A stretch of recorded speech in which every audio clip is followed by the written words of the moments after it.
Hello students, आप कैसे हैं? आज आपके लिए मैं क्लास 9 का मैथ का रेशनल नंबर चैप्टर लेके आया हूँ, जिसमें मेनली मैं टाइप्स ऑफ नंबर और रेशनल नंबर्स क्या है और find out the number of rational number between two given numbers, कुछ क्विजेज हैं और how to plot rational number on the number line.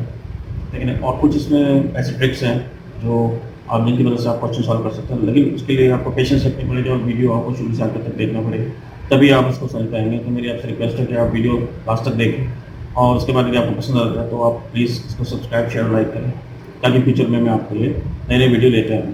ठीक है, आप वीडियो को शुरू करें। हेलो स्टूडेंट्स, मैं आपके लिए जो है जो चैप्टर लेके आया हूँ उसका नाम है नंबर सिस्टम। क्लास 9 का फर्स्ट चैप्टर है, तो उसको शुरू करते हैं। नंबर्स जो है उनको क्लासीफाई करना बहुत ज़रूरी है। आप नंबर सिस्टम को जब थोड़ा सा एडवांस लेवल पे समझते हैं तो ये समझना बहुत ज़रूरी है कि नंबर किस किस तरह के होते हैं। वैसे तो मैंने अभी एक वीडियो बनाया था 8th के लिए रैशनल नंबर्स पे, तो उसमें भी मैंने इस चीज़ को जोड़ दिया है और समझाया कि नंबर बेसिकली कितने तरह के होते हैं। लेकिन यहाँ पे जो है मैं आपको नंबर्स का एक पूरा क्लासिफिकेशन जो है वो समझाने जा रहा हूँ, क्योंकि 9th और 10th में ये बहुत ज़्यादा एसेंशियल हो जाते हैं। तो नंबर्स को बेसिकली दो कैटेगरी में डिवाइड किया जाते हैं, real numbers and imaginary numbers. Real numbers हम 6 से लेकर और 10 तक पढ़ते हैं। यहाँ थोड़ा सा टॉपिक और बड़ा हो गया है। और इमेजिनरी नंबर आपके 11 से शुरू होते हैं हायर मैथ में, फिर ये ऊपर क्लासेस तक चले जाते हैं। लेकिन ये भी नंबर्स होते हैं, इमेजिनरी नंबर्स भी। इमेजिनरी का मतलब ये नहीं कि आपकी सिर्फ कल्पना शक्ति के अंदर ही है, इनको आप यूज नहीं कर सकते। इनको भी हम रियल लाइफ में यूज करते हैं, मैथमेटिक्स में इनकी अलग अलजेब्रा होती है, कॉम्प्लेक्स अलजेब्रा। लेकिन यहाँ पे हम रियल नंबर पर फोकस करेंगे। इनके सेट को आर कहते हैं।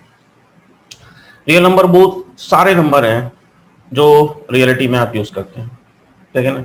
रियल नंबर में आपके चाहे वो स्क्वायर्स रूट्स के अंदर हो, या वो स्क्वायर्स हो, या फिर वो फ्रैक्शन हो, इंटीजर हो, होल हो, नेगेटिव हो, जीरो हो, नेचुरल, सब नंबर इसके अंदर आ जाते हैं। तो आप देखेंगे लेफ्ट हैंड साइड का जो ट्री है रियल नंबर के, उसके नीचे में सबको क्लासीफाई किया गया है। तो सबसे पहले रियल नंबर में रैशनल नंबर आते हैं और इरेशनल नंबर आते हैं। तो यदि साइड में आप देखेंगे राइट हैंड साइड में, तो मैंने यहाँ आपको दिखाया है कि यहाँ पे मैंने आपको दिखाया है कि रैशनल नंबर और इरेशनल नंबर में दो पार्ट में इनको डिवाइड किया गया है। तो रैशनल नंबर क्या होते हैं? रैशनल नंबर वो होते हैं जो प्रैक्टिकली हम जिन पे कैलकुलेशन आसानी से कर सकते हैं। जैसे मान लीजिए कौन से ऐसे नंबर है जिन पे हम बहुत आसानी से कैलकुलेशन कर सकते हैं? भाई नेगेटिव पॉजिटिव, चाहे इंटीजर हो, या फिर नेगेटिव पॉजिटिव रैशनल नंबर हो, फ्रैक्शन जिन्हें कहते हैं, या फिर जीरो वगैरह सब इसके अंदर आ गए, ठीक है ना। जिन नंबर्स पे हम जल्दी से अर्थमेटिक नहीं कर सकते, अलजेब्रा के जो चार ऑपरेशन है, प्लस माइनस डिवाइड मल्टीप्लाई, लेकिन आसानी से, मतलब उनके लिए हमें स्पेशल प्रोविजन करना पड़ता है, वो इरेशनल नंबर है। तो इसलिए रियल नंबर को दो कैटेगरी में डिवाइड किया गया। ऑपरेशन तो दोनों पे हो जाएंगे, लेकिन रैशनल पे हम बचपन से पढ़ते आ रहे हैं, तो इनकी हमें हैबिट है। इनको आज हम रैशनल कह रहे हैं 8th में या फिर 9th में आके। पहले हम इनको सिंपल फ्रैक्शन और इंटीजर ही कहते थे, ठीक है ना। तो दो कैटेगरी में डिवाइड हो जाता है, रैशनल और रैशनल, ठीक है। रैशनल नंबर नीचे यदि आप साइड में देखेंगे, मैंने यहाँ दिखाया हुआ है कि रैशनल नंबर वो होते हैं जैसे जो नेगेटिव इंटीजर है या फिर पॉजिटिव इंटीजर है, ठीक है ना, या फिर जो नेगेटिव फ्रैक्शन है, या फिर पॉजिटिव फ्रैक्शन है, या फिर जो आपका जीरो है। ये सब रैशनल नंबर में आते हैं। और इमेजिनरी नंबर कौन है? इमेजिनरी नंबर वो है, मैंने लिख दिया है, जैसे 2+i3। अब ये नंबर आपको सुनने बड़ा अजीब सा लगेगा, you are not familiar with that format. आई जो है वो इसमें एक तरह से स्पेशल वैल्यू यूज हुई है, ठीक है ना, जिसके कारण ये इमेजिनरी हो गया। इसके दो पार्ट हो गए, रियल एंड इमेजिनरी, ठीक है ना। इसके बारे में हम फिर डिस्कस करेंगे बाद में, लेकिन ये सारे इमेजिनरी। तो इमेजिनरी नंबर हम डिस्कस नहीं करेंगे। अब रियल नंबर है, आगे आपके रैशनल और इरेशनल आ जाते हैं। तो रैशनल मैंने आपको बताया। इरेशनल नंबर कौन से हैं? इरेशनल नंबर वो होते हैं जो स्क्वायर रूट्स में, जैसे मैंने यहाँ दिखाया है आपको, square root of 2, square root of 3, pi. Pi अपने आप में आप जानते हैं एक ऐसी वैल्यू है जो बहुत ज्यादा यूज होती है मैथमेटिक्स में, ठीक है ना। यदि हम रैशनल नंबर के नीचे आए, रैशनल नंबर की तो आगे कोई कैटेगरी नहीं होती, यदि रैशनल नंबर के नीचे आए तो यहाँ पे इंटीजर है और फ्रैक्शन है, ठीक है ना। ये वो दो चीजें हैं जो रैशनल नंबर को बनाती है, मैंने पहले आपको क्लियर कर दिया। तो इंटीजर क्या है? यदि आप इंटीजर पे जाके देखें तो इंटीजर नेगेटिव और पॉजिटिव वैल्यूज प्लस जीरो, इनको इंटीजर कहते हैं, ठीक है ना। जैसे -1, -2, 0, या +1, +2 and so on. Negative side पे भी और पॉजिटिव साइड पे भी नंबर लाइन पर देख सकते हैं, तो सारे इंटीजर्स हैं, ठीक है ना। और फ्रैक्शंस क्या है? आप जानते हैं 2/3, 1/3, 4/3 fractions, like fraction, proper fraction, mix fraction, जो आपने सारे पढ़े हैं। आपने सबसे पहले 7th में पढ़े, फिर ये टॉपिक थोड़ा सा और बड़ा के 8th में रैशनल नंबर के नाम से आ गया। तो ये सारे फ्रैक्शंस कहलाते हैं। तो इन दोनों को मिला दिया जाए तो रैशनल नंबर बन जाते हैं। फ्रैक्शंस के का तो कोई कैटेगरी नहीं आगे, लेकिन इंटीजर को हम दो कैटेगरी में क्लासीफाई करते हैं। इंटीजर दो चीजों से मिलकर बने हैं, आपके होल नंबर्स और नेगेटिव नंबर, ठीक है ना। होल नंबर जो है वो क्वांटिटी होती है जो होल है, ठीक है ना, ना तो जिनमें कोई डेसिमल है ना फ्रैक्शन है पार्ट है कोई, और प्लस नेगेटिव भी नहीं है, ठीक है ना। तो होल नंबर होते हैं आपके होल नंबर आपके यहाँ पे इसमें जीरो भी आ जाता है होल नंबर के अंदर, होल नंबर के अंदर आपका जीरो भी आ जाता है, ठीक है ना। और होल नंबर के अंदर आपका जीरो आ जाता है, तो 0 1 2 3 ये सारे नंबर आपके होल कहलाते हैं, ठीक है ना। अच्छा, नेगेटिव जो नंबर्स हैं वो मैं आपको पहले बता दिया, -1 -2 -3 को कहते हैं। लेकिन यदि अब होल के नीचे भी आ जाए हम कि होल का क्या कैटेगरी है, तो उसमें एक तो जीरो है और नेचुरल नंबर है। तो नेचुरल नंबर कौन से, जो नेचुरली आप अपने आसपास देखते हैं, जिन्हें आप काउंटिंग के लिए इस्तेमाल करते हैं।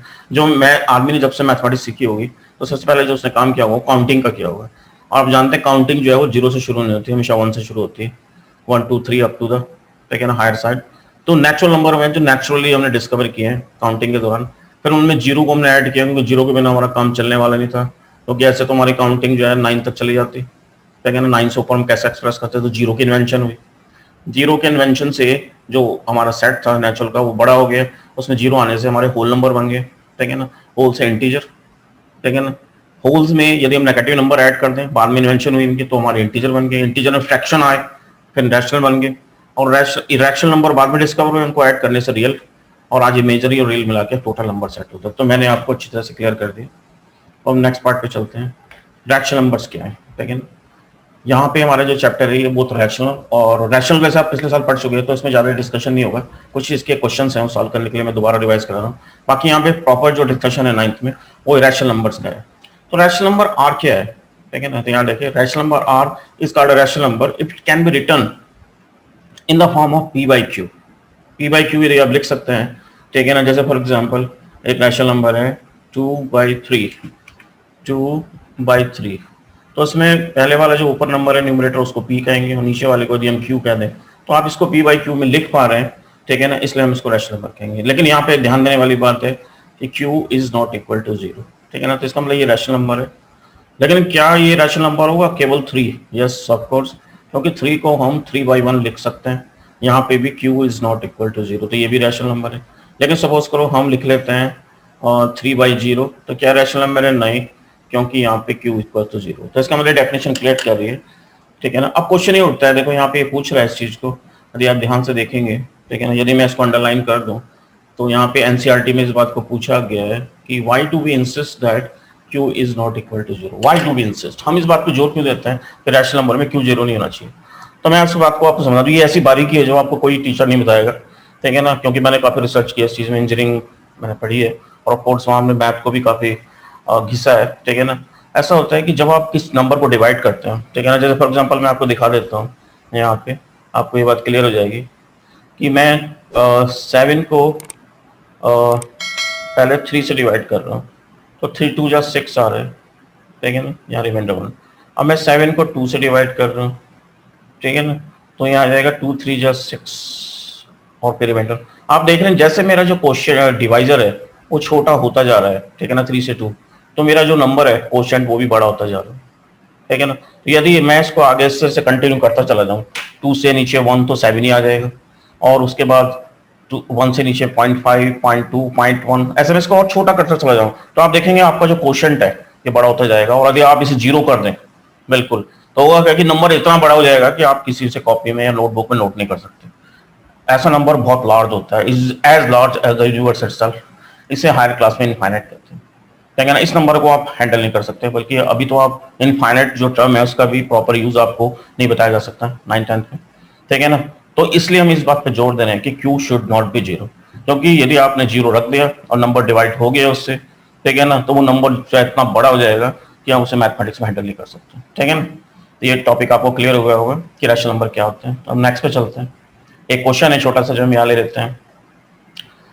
अब इतना सारा हमने पढ़ा था, उसके बेस पे कुछ चीज जरूरी है कि मैं आपसे कुछ पूछूं। Are the following statement true and false, give reason for your answers. तो पहला क्वेश्चन है every whole number is a natural number, ठीक है ना। अब होल नंबर अभी मैंने आपको बता दिया क्या होते हैं। होल नंबर के अंदर पहला तो 0 ही होता है, फिर 2, फिर 3 एंड सो ऑन। तो अब आप देखो कि नेचुरल नंबर जो होते हैं वो तो केवल 1 2 3 होते हैं, ठीक है ना। तो होल नंबर में 0 भी आता है, 0 is not a natural number. तो इसका मतलब ये आपका आंसर कैसा है, ये स्टेटमेंट क्या है, फॉल्स है। ये आपको क्लियर हो गया होगा, ठीक है ना। अच्छा, सेकंड आते हैं हम पार्ट में इसके। Every integer is a rational number. तो पहले इंटीजर ले लेते हैं, कौन कौन से, -2, -1, 0, ठीक है ना, 1, 2 एंड सो ऑन, ठीक है ना। तो आप देखेंगे क्या ये सारे के सारे इंटीजर रैशनल नंबर हो सकते हैं। ऑफ कोर्स इनके नीचे 1 ले लीजिए, ये 1, ठीक है ना, 0 के नीचे 1 ले सकते हैं। तो ये सारे आपके रैशनल नंबर बन गए, इसका मतलब ये आपका ट्रू है, ठीक है ना। थर्ड में आ जाता है आपका कि every rational number is integer. पहले रैशनल नंबर देख लेते हैं, ठीक है ना, 2/3, 3/1, 5/2। तो क्या सारे इंटीजर है? नहीं, क्योंकि इसमें ये इंटीजर नहीं है, क्योंकि इसमें तो डेनोमिनेटर है प्रॉपर। ये इंटीजर हो सकता है, ये नहीं होगा, ठीक है ना। इसका मतलब ये भी आपका फॉल्स है। तो आप देख रहे हैं कि किस तरह से बेसिक कॉन्सेप्ट यदि आपको क्लियर है तो बड़ी आसानी से जो है आप आपसे जो क्वेश्चन पूछे जाते हैं उसको आप आंसर कर सकते हैं। ओके, तो नेक्स्ट पार्ट पे चलते हैं, रैशनल नंबर और नंबर लाइन। अब क्वेश्चन ये उठता है कि रैशनल नंबर जो है, अभी आपने देख लिया कितने सारे रैशनल नंबर्स के नीचे सारे नंबर आ जाते हैं, ठीक है ना। तो नंबर लाइन पे जब इनको रिप्रेजेंट करते हैं तो कई सारे स्टूडेंट क्वेश्चन पूछते हैं, सर कि नंबर लाइन पे हमने सिंपल जो है इंटीजर्स लिखे हुए हैं 1 2 3 4 5 और नेगेटिव साइड में भी, तो क्या इनके बीच में भी नंबर होते हैं, ठीक है ना। तो यस ऑफ कोर्स मैं इसका आपको जवाब देना चाहूंगा कि इसके बीच में बहुत सारे नंबर होते हैं। बहुत सारे का मतलब 1000, 2000, 5000, मिलियन, बिलियन नहीं, इनफाइनाइट नंबर हो सकते हैं, टू मैनी। आप कहेंगे इतने सारे नंबर इसमें कैसे पैक हो गए? तो आप ऐसा करें तो 1 और 2 जो मैंने सर्किल किया इसके बीच में नंबर लाइन को माइक्रोस्कोप से देखना शुरू करें। तो आप यदि उन सारे पॉइंट को गिन लेंगे जितना इसके अंदर है तो समझ लो उतने ही आपके कितने होंगे, नंबर्स भी होंगे, ठीक है ना, वो सारे के सारे रैशनल होंगे। तो कहने का मतलब प्रैक्टिकली दो नंबर्स जो नंबर लाइन के बीच में बहुत सारे नंबर्स होते हैं, ठीक है ना। अब क्वेश्चन होता है क्या इन नंबर्स को हम कैलकुलेट कर सकते हैं? भाई कोई आपसे पूछने लगे कि बताओ भाई 1 और 2 के बीच में ज्यादा नहीं तो 5 नंबर या 10 नंबर आप मुझे ड्रॉ करके दिखाओ या बताओ। तो इसके दो मेथड होते हैं, एक एवरेज मेथड होता है, एक फुल एंड फ्रैक्शन मेथड होता है, ठीक है ना। यानी कि यदि आपकी क्यूरियोसिटी है या आपके पास क्लासरूम में या होमवर्क में कोई एक्सरसाइज है कि भाई find out the numbers between the two given numbers on the number line, तो फिर कैसे फाइंड आउट करो भाई, इसका कोई मेथड होना चाहिए। तो मैंने आपके लिए दो मेथड लेके आया हूं जो एनसीईआरटी को बिलोंग करते हैं। पहला मेथड कहलाता है एवरेज मेथड।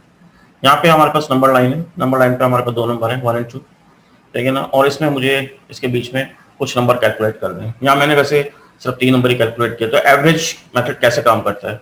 तो पहला नंबर कैसे करेंगे, जो किनारे के दो नंबर है 1 और 2, इनका एवरेज ले लेंगे। एवरेज का मतलब होता है दोनों को ऐड करो और 2 से डिवाइड करो। एवरेज आप सभी जानते हैं, जितने नंबर होते हैं उनको ऐड करके उतने नंबर से डिवाइड कर देते हैं। तो यहाँ पे दो ही नंबर हैं तो मैंने दोनों को ऐड किया, 2 से डिवाइड कर दिया। और आपको पहला नंबर आपके पास जो निकल के आया वो है 3/2, ठीक है ना। तो मैंने यहाँ नंबर लाइन पे इसको लिख देता हूँ 3/2 को यहाँ पे।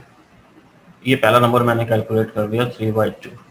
अब सेकंड नंबर कैलकुलेट करना चाहते हैं तो अब मैं नंबर 1, ठीक है ना, नंबर 1 और 3/2 के बीच में एक नंबर और लेना चाहता हूँ। वैसे आप दूसरी साइड भी ले सकते थे। तो मैंने इन दोनों नंबर को ऐड किया 1 + 3/2 और इनका हाफ कर दिया।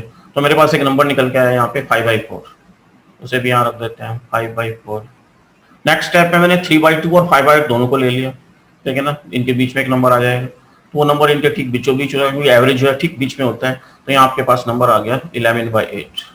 तो इस तरह से आप देख रहे हैं कि 3 नंबर तो मैंने लोकेट कर दिया। आप चाहें तो इनफाइनाइट नंबर आप लोकेट कर सकते हैं, लेकिन ज्यादा नहीं तो आप 10, 15, 20, 25, 50 कितने भी नंबर एक्सरसाइज के तौर पे सॉल्व कर सकते हैं। आप मुझे दिखा भी सकते हैं, मैं चेक कर लूंगा, ठीक है ना, कोई दिक्कत नहीं है। तो फर्स्ट मेथड जो है सिंपल लगता है। सेकंड मेथड जो है थोड़ा सा ज्यादा सिस्टमैटिक है, ठीक है ना, इक्विवेलेंट फ्रैक्शन मेथड कहते हैं। इसमें 3 कैटेगरी है कि कैसे आप अटैक करेंगे। ये सीक्रेट है जो मेरी निकाली हुई है कि किस तरह से आप एक दो नंबर के बीच में जो है कैलकुलेट कर सकते हैं। ये सीक्रेट आपकी तभी काम करेगी, ठीक है ना, जब आप इसे प्रॉपर समझेंगे। तो पहला स्टेप इसके अंदर है कि जब बोथ इंटीजर्स हों तब आप कैसे कैलकुलेट करेंगे। तो मान लें सपोज करो आपसे पूछेगा कि आपको 5 नंबर कैलकुलेट करने हैं गिवन नंबर्स के बीच में, तो आप पहले 5 + 1 करके 6 एक मल्टीप्लाई करके निकाल लीजिए। यदि 5 पूछेंगे तो 1 ऐड करके 6 आ जाएंगे। यदि आपसे 10 पूछते हैं तो आप 10 + 1 11 कर दीजिए। अब आप क्या करेंगे, लेफ्ट हैंड साइड में ऊपर नीचे इस 6 को मल्टीप्लाई करके एक नंबर बनाएंगे 6/6, और राइट हैंड साइड में जो 2 है उसमें भी ऊपर नीचे 6/6 को मल्टीप्लाई करके 12/6 बनाएंगे। अब आप लेफ्ट हैंड साइड के नंबर के न्यूमरेटर को देखें, ठीक है ना। यदि आप इसको ध्यान से देखें तो इसका न्यूमरेटर 6 है, ठीक है ना, और राइट हैंड साइड का जो नंबर है उसका न्यूमरेटर 12 है, ठीक है ना। क्योंकि राइट हैंड साइड का नंबर बड़ा है तो हम लेफ्ट से राइट को चलेंगे, लेफ्ट से राइट को चलेंगे ऐड करते हुए, प्लस करते हुए, ठीक है ना। तो प्लस करते हुए तो सिर्फ न्यूमरेटर में ऐड करेंगे, डिनोमिनेटर में ऐड नहीं करेंगे, ठीक है ना। तो यहाँ हमने +1 ऐड किया तो 7/6 हो गया, फिर +1 ऐड किया तो 8/6 हो गया, ठीक है ना। यहाँ सब हम +1 ही ऐड कर रहे हैं न्यूमरेटर्स में, न्यूमरेटर के अंदर हम +1 ऐड करते जा रहे हैं, +1 +1 +1 और +1, ठीक है ना। तो हम लेफ्ट से राइट इसलिए चल रहे हैं क्योंकि लेफ्ट में छोटा नंबर है न्यूमरेटर में और राइट में, तो इस तरह से आपके 5 नंबर आराम से जनरेट हो गए। यहाँ तो एडजस्ट फिट हो गए बिल्कुल बीच में ना, आप देखिए लेफ्ट हैंड साइड पे 6 है और राइट में 12 के बीच में नंबर फिट होगा। तो ये मेथड तब यूज करते हैं जब दोनों नंबर इंटीजर हो। सेकंड मेथड इसमें जब दोनों नंबर फ्रैक्शंस हो, वो भी लाइक फ्रैक्शन आप जानते हैं वो होते हैं जिनके डिनोमिनेटर सेम होते हैं। यहाँ पे जो लेफ्ट नंबर है उसका डिनोमिनेटर 2 है और राइट नंबर उसका भी डिनोमिनेटर आपका 2 है, ठीक है ना। तो हम क्या करेंगे, मल्टीप्लायर पहले की तरह कैलकुलेट करेंगे 5 नंबर्स के लिए, 5 + 1 6। अब हम ऊपर नीचे दोनों मल्टीप्लाई कर देंगे। लेफ्ट हैंड साइड में जब मल्टीप्लाई करेंगे तो नंबर बन जाएगा आपका 6/12 और जब राइट हैंड साइड में करेंगे तो 18/12 बन जाएगा। अब आपको यहाँ क्या करना, देखना ध्यान से कि न्यूमरेटर 6 है लेफ्ट हैंड साइड में और राइट हैंड साइड में 18 है न्यूमरेटर, क्योंकि अगेन लेफ्ट हैंड साइड में छोटा है तो हम लेफ्ट से राइट को चलेंगे प्लस करते हैं और हम उतने नंबर ले लेंगे जितने में चाहिए। हो सकता है कि इसमें और आ जाए।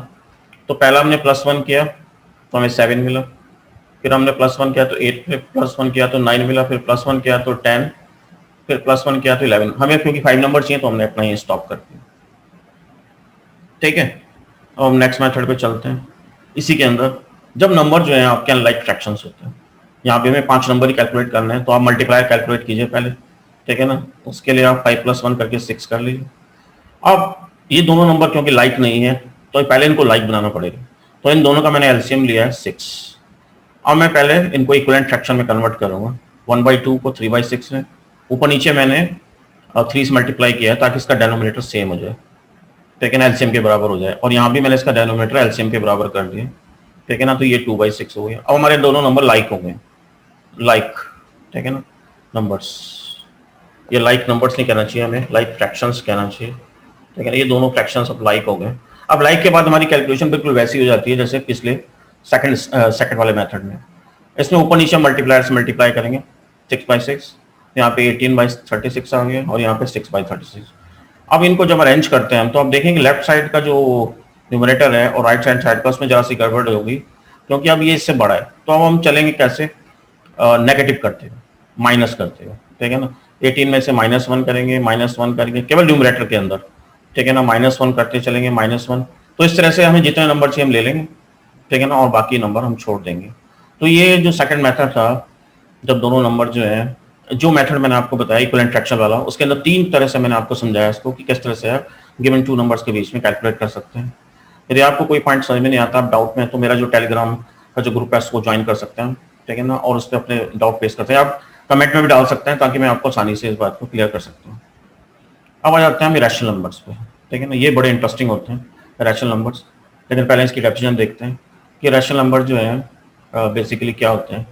एक नंबर जो है उसको इरेशनल कहा जाए इरेशनल कहा जाएगा यदि इसको p/q की फॉर्म में नहीं रख सकते। आप p/q की फॉर्म में यदि आपसे नहीं रख सकते, ठीक है ना, तो हम इसे इरेशनल कहेंगे। बहुत सारे नंबर हैं जिनको हम p/q की फॉर्म में रख सकते हैं, लेकिन ध्यान रहे कि p और q जो है यहाँ पे मैं आपको क्लियर कर दूं वो इंटीजर होने चाहिए। कहीं आप मुझे कहें कि मेरे पास √2 है और मैं तो √2 को जो है p/q की फॉर्म में रख दिया है, ठीक है ना, आप इसे p और इसे q बोलने लगे, ठीक है, तो ये रैशनल नंबर नहीं होगा क्योंकि √2 जो है अपने आप में इंटीजर नहीं है, 1 तो है इंटीजर।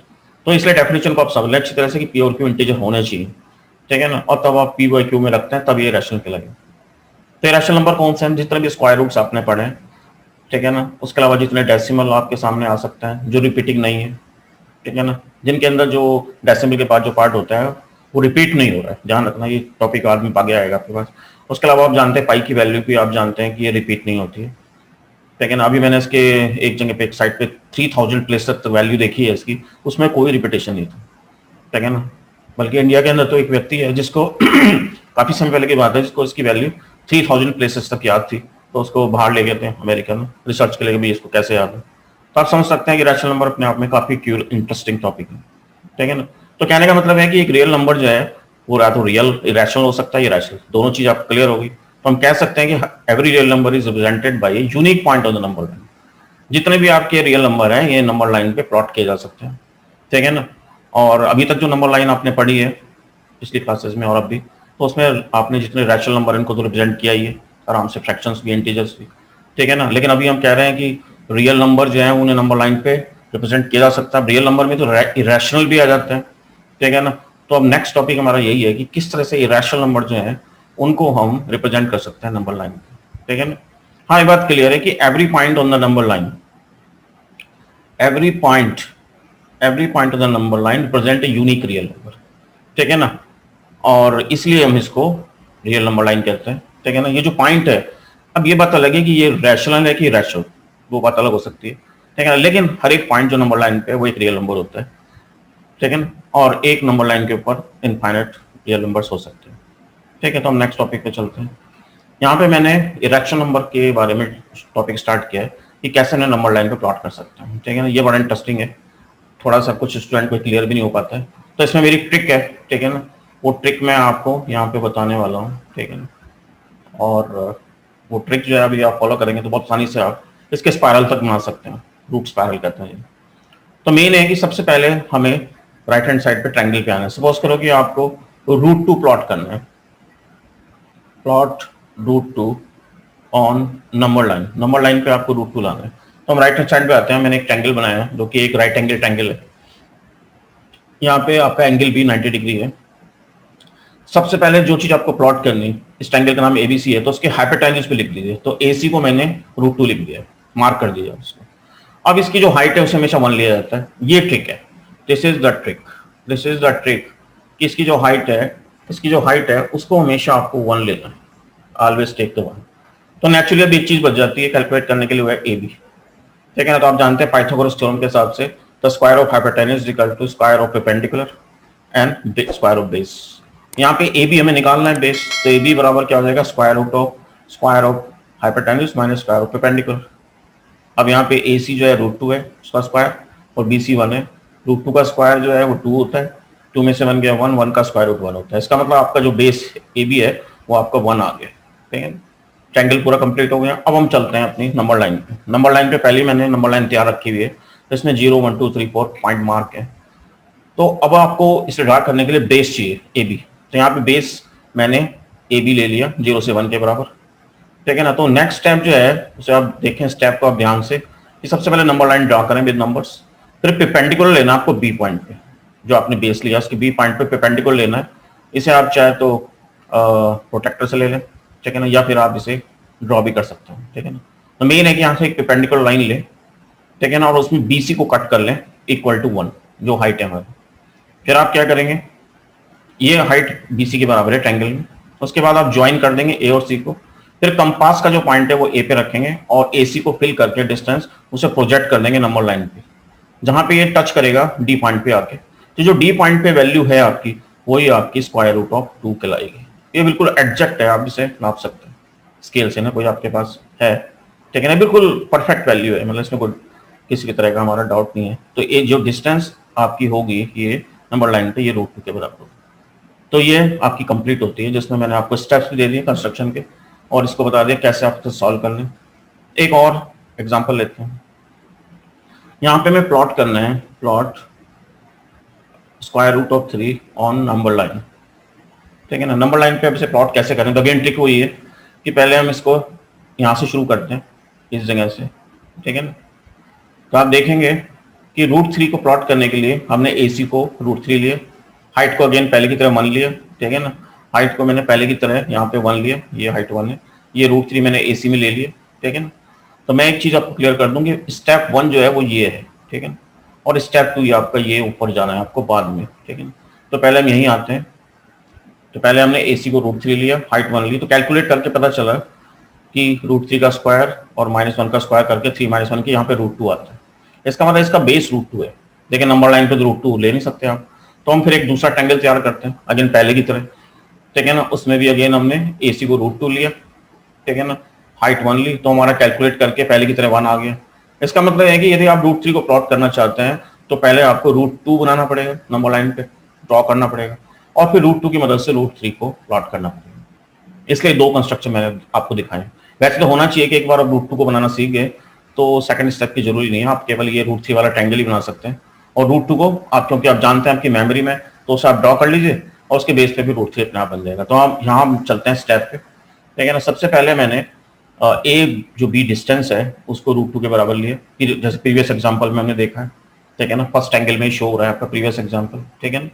तो इसको हमने ए बी को 1 लिया, यहाँ पे बी पे हमने परपेंडिकुलर लिया बी ई, जिसकी हाइट 1 है, जैसे यहाँ शो हो रहा है डायग्राम 2 में। उसके बाद ए को ज्वाइन कर दिया, ठीक है। अब जब ये ट्रायंगल कंप्लीट हो गया, रूट 2 हमारे पास आ गया, तो अब हम ये वाला यहाँ से स्टेप्स फॉलो करेंगे, ठीक है ना। अब ए को हम बेस लेंगे, will take A as a base, ठीक है ना, और take E C as a perpendicular.